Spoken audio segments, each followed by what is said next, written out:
Kama unavyojua bwana, social media kuna kuwaga na masori kibao waga yanazuka huko, kwa sababu social media inatuongoza kujua katika nchi yetu ya Tanzania kimejili kitu gani. Lakini mbali na nchi yetu ya Tanzania huko mambele, kama tukizungumzia mambele huko, unapojua ni nchi za wenzetu, ambapo tunajua kimetamba kitu gani au kitu gani kimezuka kinaendelea katika mitandao ya kijamii. Nikwambia tu story ya leo si ya furaha, maana ya huzuni. Kizungumzia huzuni, watu tunahuzunika, lakini huzuni bwana unaenda moja kwa moja katika tasnia ya muziki. Lakini mbali na tasnia ya muziki, tasnia ya filamu. Tukizungumzia bwana, twende sambamba, tega sikio lako mwanzo mpaka mwisho ujue nini kilichojiri. Mwanamuziki huyu nguli kabisa, au mwanamuziki wa Bongo Flava. Tukizungumzia Bongo Flava kunakuwa na wasanii wengi, lakini leo bwana ni story ambayo tamba katika social media. Tunamzungumzia msanii huyu wa Bongo Flava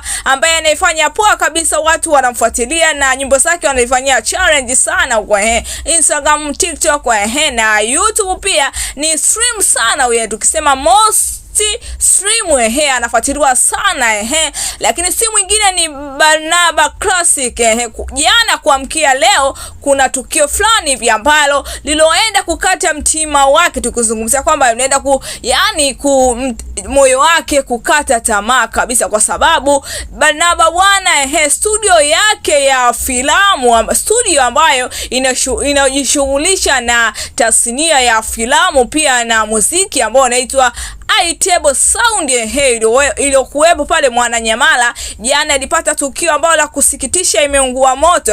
Kama unapomwona bwana Barnaba alimwaga chozi la majonzi kabisa, ama chozi la uchungu, kiashiria kwamba kile kitu ambacho kilichoungua moto pale anakitegemea. Lakini mbali na hivyo, na jamii pia kwa namna moja ama nyingine, kuna mambo mengine katika tasnia ya muziki na filamu yanapikwa pale katika studio ya Barnaba.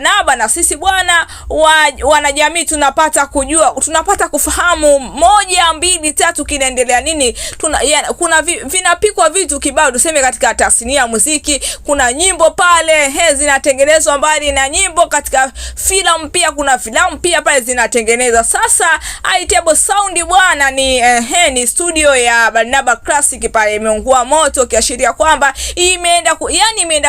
imeenda kumnyongonyesha Barnaba. Mbali na Barnaba imeenda kunyongonyesha jamii kwamba tumepata majonzi makubwa. Ni ukiangalia kile kitu ambacho jamii tunakitegemea, lakini mbali na jamii Barnaba pia na familia yake wanakitegemea pale. Kama unavyoona bwana Barnaba amesikitika sana, pia amemwaga chozi la huzuni ama chozi la uchungu, kiashiria kwamba kile kitu ni tegemezi katika maisha yake pia na familia yake. Ukiangalia kuanza jambo mwanzo kabisa inakuwa vigumu, lakini bwana kastage, kama unavyoiona studio yake ni studio ambayo ukiangalia it's very expensive, ukiangalia ni nzuri, ambayo msanii inakushawishi kwenda kufanya 1, 2, 3 katika tasnia ya muziki, lakini pia katika tasnia ya filamu.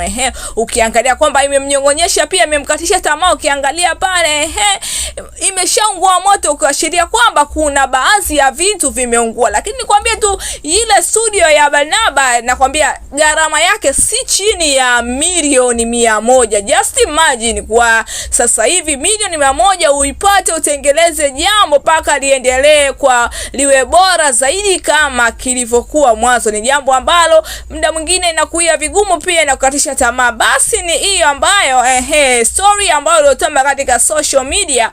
Mwanamuziki huyu wa Bongo Flava wa nchini Tanzania, ambaye pia anajulikana na Afrika Mashariki kiujumla, amepata masikitiko makubwa kwa kuunguliwa moto na studio yake ya iTable Sound pale maeneo ya Mwananyamala. Ni jambo ambalo la kusikitisha pia, ni jambo ambalo limeteka azila, imeumiza jamii. Mbali na jamii imemuumiza mwenyewe Barnaba pia na familia yake. Nikwambie tu sauti inosikika ya mawimbi ama ya kinanda ni official Mrs. Edili, ama ukipenda ni TBT News utakuwa utakuwa hujakosea. Lakini nikwambia tu pale, pitia katika mtandao wetu wa kijamii ama mtandao wangu wa kijamii pale TikTok, unaandika kama Z160. Ukinifollow utakuwa hujakosea, kwa sababu tunakuwa tunashare mambo mbalimbali ambayo unayotamba katika social media. Unapata kujua kama katika social media kimeendelea kitu gani. Lakini pia mbali na TikTok, pale Instagram unapatikana kwa jina la Zawadi Lini. Jina harisi kabisa au jina harisia kabisa ni la